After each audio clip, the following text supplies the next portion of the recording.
It started with a press conference that nobody quite saw coming. The room was packed, cameras stacked 3 rows deep, reporters jostling for a good angle. The WNBA has had its share of big media moments lately, but this one felt different. This wasn't just another post-game reaction or a new sponsorship announcement. This was about the future of women's basketball. If you're here for the real story and not the filtered version, subscribe. And if you're sticking around for the next meltdown, you better definitely subscribe. At the front of the room sat 3 players who represent 3 very different chapters of a WNBA career. Caitlin Clark, the rookie phenomenon whose games draw record-breaking TV numbers and sell out arenas faster than you can refresh a ticketing page. Sophie Cunningham, the veteran sharpshooter, known not just for her fearless play, but for speaking her mind when others stay quiet. And Lexi Ho, still early in her career, balancing ambition with the reality of what it means to make a living in the league. They weren't here to talk about last night's game. They weren't here to break down defensive schemes or shooting percentages. They were here to talk about change. And not the kind of vague, we need to do better change that disappears into a press release. This was about specific, tangible action, the kind that could shake the WNBA's very foundation. Caitlin was the first to speak, her voice steady but charged with the kind of conviction that comes from months of thinking and years of living the reality she was describing.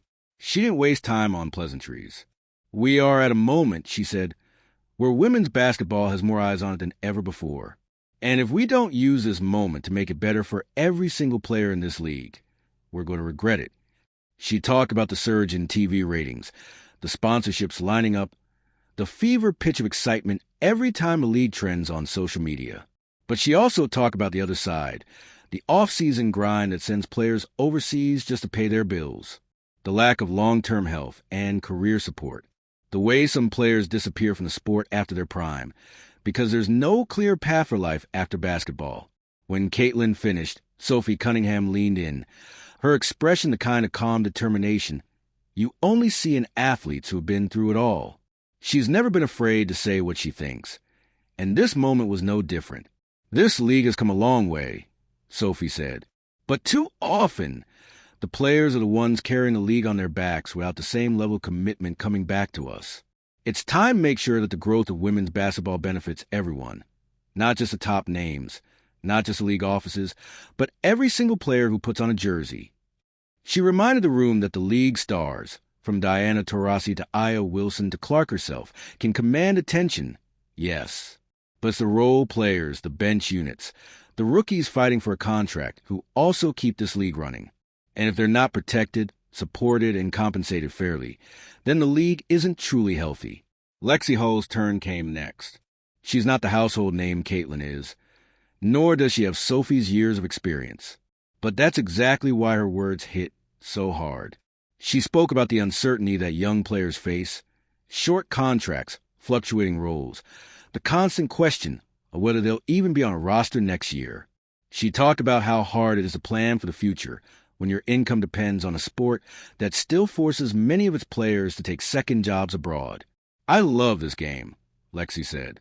"But loving the game shouldn't mean sacrificing your health, your stability, or your future.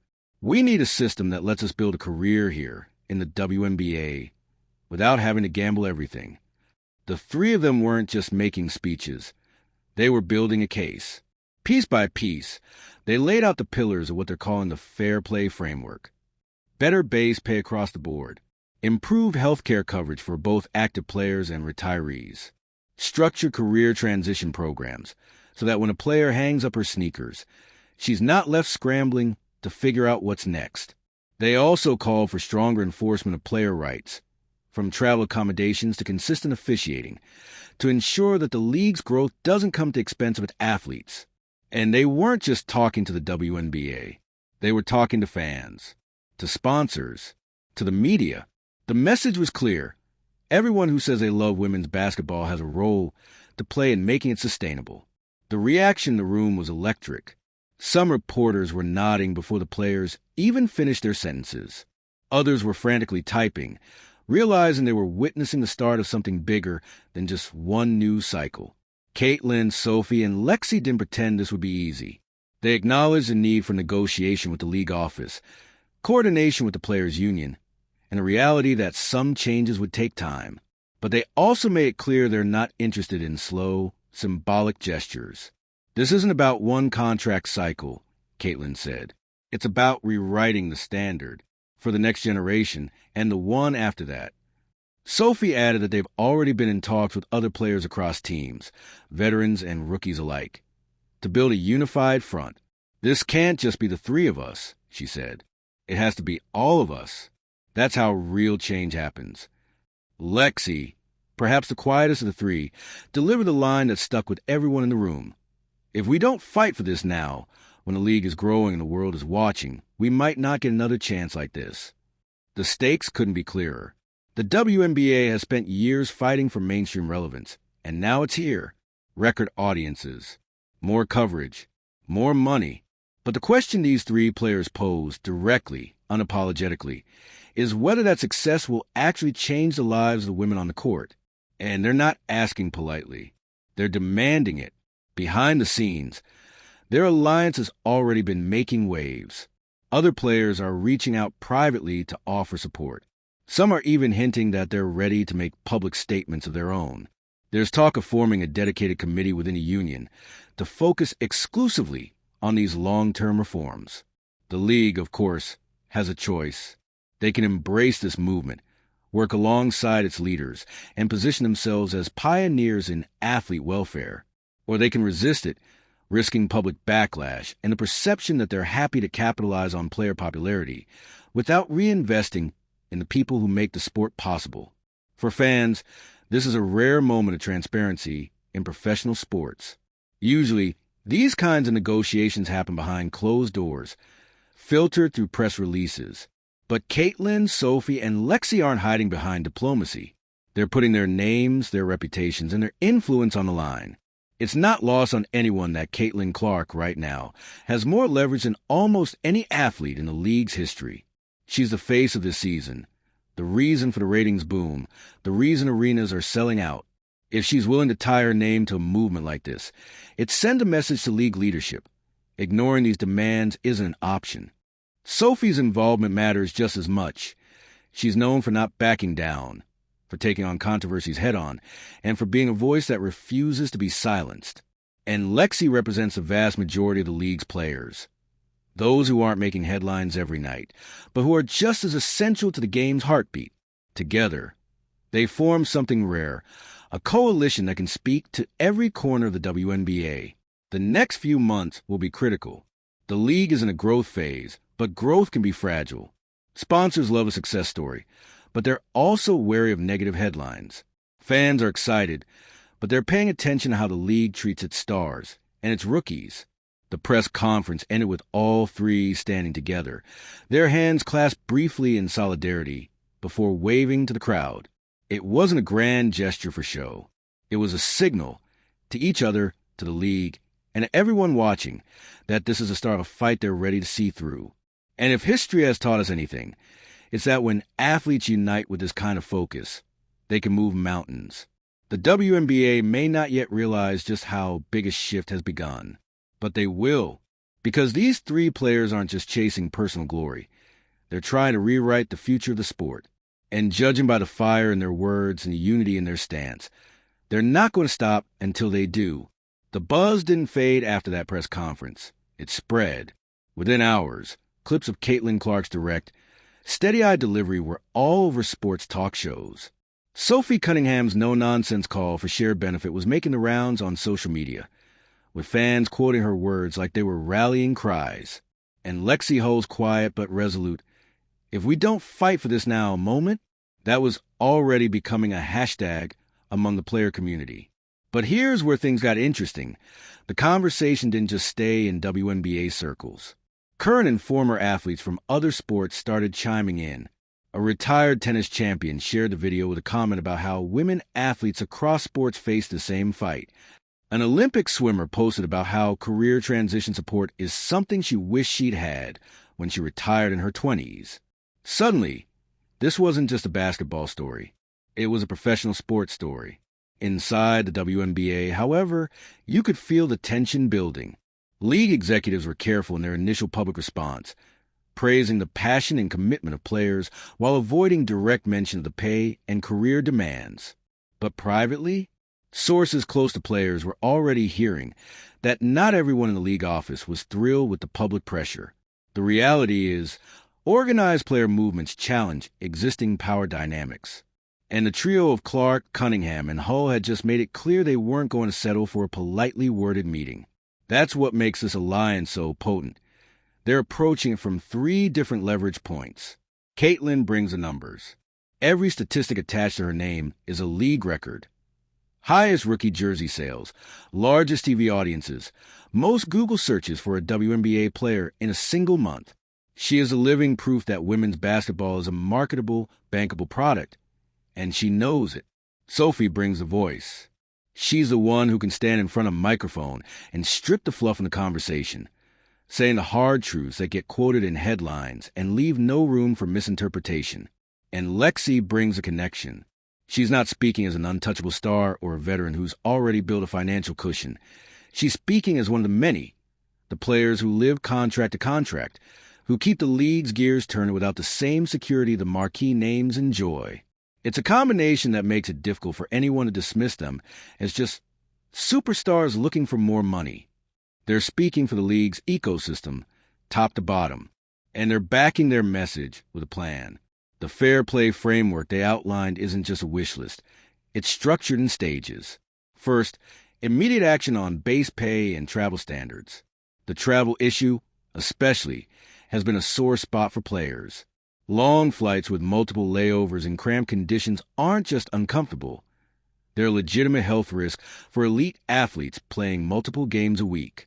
Stage 2 focuses on long-term health coverage, something that many players lose as soon as they retire, even if their careers ended due to injury. And Stage 3 addresses the life after basketball gap. Structured training programs, networking opportunities, and education grants that make it possible to build a stable second career. These aren't radical ideas. Other leagues, especially in men's sports, already have versions of these benefits. The difference is that in the WNBA, players have had to push for even the most basic improvements, often in the face of slow-moving bureaucracy. The pushback, of course, is already forming. Some critics argue that the league is still in a growth phase and can't sustain big pay raises or extensive benefits. But as Caitlin pointed out in one of her follow-up interviews, if the league can't invest in the people driving that growth, then it's building on a weak foundation. Sophie put it more bluntly. If we can't afford to take care of players now, when the league is hotter than ever, then when can we? The public is responding in a way that could make it hard for the WNBA to ignore. Fan-led petitions are circulating online, calling for the league to adopt parts of the fair play framework. Some major sponsors have begun subtly signaling their support, sharing clips from the press conference without explicitly taking a side. That's how corporate backing often starts. Quiet alignment before official statements. Inside locker rooms, the tone is shifting. Conversations that used to be whispered between teammates are happening out loud. Younger players are asking veterans how to get involved. The Players' Union is reportedly seeing increased engagement from members who previously stayed on the sidelines. Even those who aren't sure about every detail of the trio's plan are acknowledging one thing. The league can't keep coasting on goodwill without making structural changes. The next step, according to those close to the trio, is to set up a formal proposal meeting with the league. But they're not going in blind. They've already been consulting with labor law experts, sports business analysts, and even players from the NBA and other leagues who've gone through similar battles. This isn't about storming into a boardroom and making demands without preparation. It's about showing up with solutions that are financially and logistically possible, leaving the league with fewer excuses to stall. One of the smartest moves they've made so far is framing this as a league-wide benefit, not just a player perk. Better pay means players can stay in the league longer without risking burnout or injury from overseas seasons. Better career support means more former players stay involved in basketball, coaching, mentoring, or working in league operations. That continuity helps the WNBA grow its culture and maintain its fan base. It's not a gift, it's an investment. Still, there's a very real question hanging over all of this. Will the league embrace this movement or resist it? Historically, leagues that resist organized player efforts often end up in public labor disputes, something the WNBA has largely avoided in its history. But the current moment is unique. The public interest is high, the stars are aligned literally, and the players are speaking with one voice. That makes this both the best time to negotiate and the most dangerous time to ignore them. For Caitlin, Sophie, and Lexi, the risk is worth it. They've all spoken about the players who came before them, the ones who fought for charter flights, who fought for even the modest salary increases of the last CBA. They see themselves as the next link in that chain, carrying the fight forward so that in 10 or 20 years, the conversation is about whether women's basketball can survive, but about how much more can grow. The movement they're leading is already starting to feel less like a campaign and more like a shift in identity for the league. And that's the most telling sign of all. Real change often starts with change in self-perception. For years, the WNBA has been in prove-ourselves mode, constantly fighting for validation. But this trio is flipping that script. They're saying, we've proven ourselves. Now it's time for the league to prove it can match that standard. By the time the dust settles, one of two things will happen. Either the WNBA will adapt, embracing a more sustainable, player-focused model, or will risk alienating the very people who build its current momentum. And if history in other sports is any guide, once players realize their collective leverage, they don't easily go back to the way things were. In the meantime, the alliance between Caitlin Clark, Sophie Cunningham, and Lexi Hull is becoming more than just a headline. It's becoming a movement, one that could redefine not just the WNBA, but the entire conversation around women's sports. And if their press conference was any indication, they're ready for the long game, because they're not just here to win games. They're here to change them. What's striking about this push is how personal it feels for each of them. You can see it in the way Caitlin Clark talks about the rookies coming in next year, how she doesn't want them to inherit the same financial pressures she's seen other players buckle under. She's new to the league herself, but she's already thinking like a builder, someone who wants to leave the sport stronger than she found it. Sophie Cunningham's motivation is shaped by her years in the grind. She's lived the reality of chasing a paycheck overseas, dealing with injuries without the kind of long-term security that makes recovery less stressful. She knows what it's like to play through pain, because missing a game might mean losing your spot. For her, this isn't theoretical. It's about fixing a system she's been navigating for most of her career. Lexi Hull's perspective might be the most relatable to the majority of the league. She's not yet at the point where sponsorships and star billing give her a cushion. Her reality is a reality for most WNBA players. A short contract, an uncertain future, and the constant pressure to prove herself every game just to stay in the league. When she speaks about stability and career support, she's speaking for the silent majority who don't have the platform Caitlin or Sophie enjoy. What's emerging here is a rare kind of solidarity, not just between players on the same team, but across the league's competitive boundaries. In a sport where roster spots are limited and every player is technically competing for their livelihood, it's powerful to see stars and role players locking arms for the same cause. And it's not lost on the fans. The reaction isn't just about agreeing with the message. It's about seeing a generation of players refuse to play by the keep-your-head-down rules that have kept past movements quieter. Fans are sharing stories about the sacrifices players make just to stay in the game, from taking off-season jobs to paying out of pocket for specialist medical care. Every story reinforces the same truth. The WNBA's future depends on valuing its players as more than just seasonal performers. The next phase will be telling. Once meetings with league leadership begin, the tone could shift. There will be negotiations, compromises, maybe even disagreements within the player group about priorities. But right now, the unity is the story. And unity is one of the most powerful tools any labor movement can have. Whether or not the league acts quickly, one thing feels certain. The conversation has already changed. You can't put this genie back in the bottle. Caitlin Clark, Sophie Cunningham, and Lexi Hull have set a new standard for what WNBA players can demand and expect. And even if this first battle doesn't win every point, it's clear they're just getting started.